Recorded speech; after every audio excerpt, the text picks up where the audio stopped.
Let's head to MLS now for Inter Miami taking on Toronto. And we're going to take it to the 36th minute.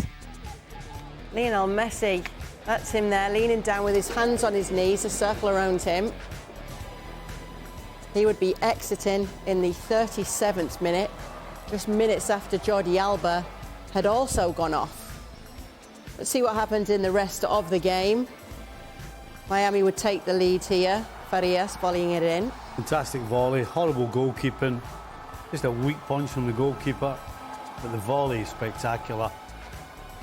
Into the second half. Soon enough it would be 2-0. Robert Taylor would shoot from outside the box. Shaka, goalie. Talk me through the goalie here. That just shows a good strike, Stephen. Well, he can't get beat with that, can he? Well, I wonder if he's unsighted. Don't get me wrong, the defending's not much better. No, the defender was off, and it's a good strike. Kremaski would make it 3-0. Yeah, well taken. Cross the goalkeeper into the bottom corner. And then late on, it was 4-0. Taylor firing it past the keeper for his second. Another thumping finish from Robert Taylor into the roof of the net. So 4-0 it is at this stage, but obviously there's been a lot of talk about the fact that Messi did come off, as did Jordi Alba as well. Tata saying that they will be evaluated. He said, I don't believe it's anything new or anything worse than what they had before. It's fatigue. We don't think it's a muscular injury. That's also from a conversation that I just had with Messi. But we have to continue being careful, and we'll look at him in the next few days. So as we know, it's Orlando up next. Won't be available for that, but then there comes the US Open Cup final against the Houston Dynamo on Wednesday coming up as well. Ali Moreno was very strong the other day, saying that there's no way that this is just fatigue. He thinks there's something more than it, but then we see Messi starting this one. But it's not the best of signs, Stevie, when you're seeing these players having to come off in the first half. No, this is a guy that doesn't come off the field. He just doesn't. He doesn't want to. It's not anything. It's definitely something new for him, and he's not coming off unless he's got a problem. And I'm not going along with the fatigue thing. You don't start a game and then come off after 20 minutes and say I'm tired, basically. Yeah. So that doesn't look good for them. The fact that Jordi Alba also came off with seemingly something similar is not great. You know, I think the fact that they won the game 4-0, some people say, well, you know, they can win games without these two, particularly Messi. But the fact is, they were playing the worst team in the league in Toronto, who just, they're not even in the it's not a competition. So it's very tough to judge what will happen over the next few weeks. I would be shocked if Messi plays at the weekend. No, they said they won't, yeah. They might not even play in the final. So if they win the 2 games in hand, they'll actually be in the playoff spots. Can they do it without Messi, Shaka?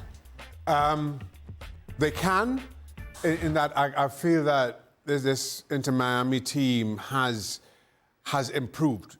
Just even without Leo Messi on the park. Listen, at Toronto, bottom of the table, they're a poor team. But that comes on the heels of losing, 5 to Atlanta, when, again, Lionel Messi didn't take the field at all. Against better opposition, I just don't feel that this Inter Miami team are good enough. And I'm with Stevie in that I think this is a whole lot more than simply fatigue with Leo Messi. Even if it is, then it becomes a balancing act for Inter Miami. Do you play him through his fatigue, and then he's even more so come the playoffs, or do you try to win games without him, and then at least he's rest and somewhat recharged come the playoffs? But to that point, without Lionel Messi, Inter Miami have the top 2 teams in the East, in Cincinnati and Orlando. Orlando have secured, though. Yes, but you see what Atlanta did again. Much further down the table, but you see what Atlanta do to Inter Miami. So while, as of right now, Inter Miami are faring well against teams down the bottom, they have Charlotte twice. To finish off this season against better teams, they are just simply outclassed. So while the possibility still exists, I don't think it happens. We actually heard from Messi in a recent interview, Frank, talking about his lack of a a hero's welcome, shall we say, going back to PSG after winning the World Cup. All of those French alike. All of the other players in the Argentine national team were given a guard of honour, pretty much, or at least a hero's welcome by their respective clubs. Lionel Messi said, "I was the only player of the 25 that didn't get recognition. It was understandable because we beat France and they didn't retain the World Cup." What's going on here, Frank? You can answer as the Frenchman on the panel.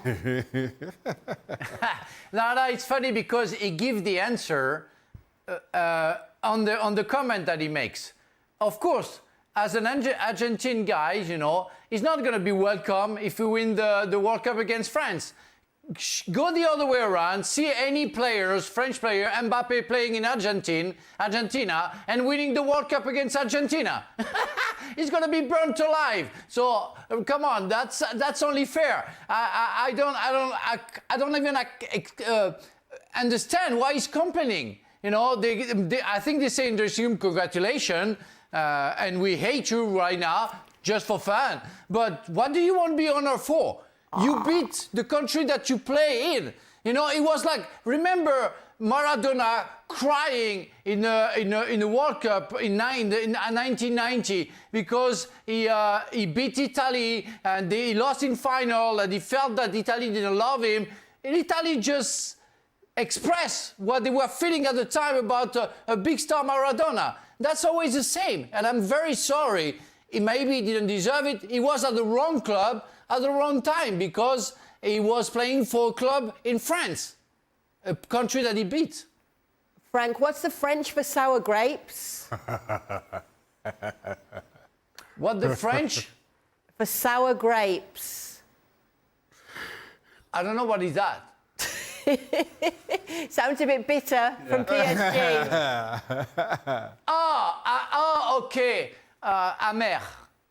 I better not repeat it. I don't know what he's telling me to say there. What do you make of it all, guys? I'm with Frank. Absolutely. Yeah. Can you imagine England coming to Scotland having won the World Cup? They would have got booed, never mind not One getting player. recognition. It's one player.